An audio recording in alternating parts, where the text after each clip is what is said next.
Hi guys, ఈరోజు మన కొత్తవలస మండలంలో ఉన్న Vagdevi college opposite main road దగ్గర ఒక దారుణ సంఘటన అనేది మనం ఈరోజు చూస్తున్నాం. ఒక లారీ డ్రైవర్ వచ్చేసి స్కూటీ మీద వెళ్తున్న ఒక వ్యక్తిని అయితే ఢీకొనడం జరిగింది.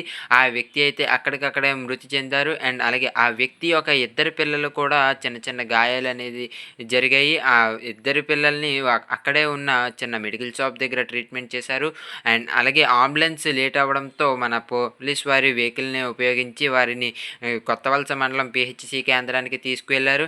అండ్ ఇక్కడ మనకి చూసుకున్నట్లయితే లారీ డ్రైవర్స్ చాలా హెవీగా మనకి రఫ్ డ్రైవింగ్ అనేది చేస్తున్నారు. అండ్ వాళ్ళ వల్ల ఎంతోమంది నష్టపోతున్నారు. అండ్ ఇక్కడ వారు లో లిమిట్స్లో వెళ్ళాల్సిన టైంలో కూడా వారైతే దారుణంగా చాలా హెవీ స్పీడ్లో అయితే మన మెయిన్ రోడ్స్లో అనేది ట్రావెల్ చేస్తున్నారు. అక్కడ 4 స్టాప్ బోర్డ్స్ ఉన్నప్పటికి కూడా లారీ డ్రైవర్ చాలా ర్యాష్గా డ్రైవ్ చేశారు. అండ్ అలాగే ఆ లారీ డ్రైవర్ ఆ లారీని అక్కడ వదిలేసి అతనైతే పరిగెలు తీశారు. అండ్ అలాగే ఆ స్కూటీ కూడా నుజ్జు నుజ్జు అయిపోవడం జరిగింది. ఎలాంటి విషయాల కోసం ఫాలో చేయండి.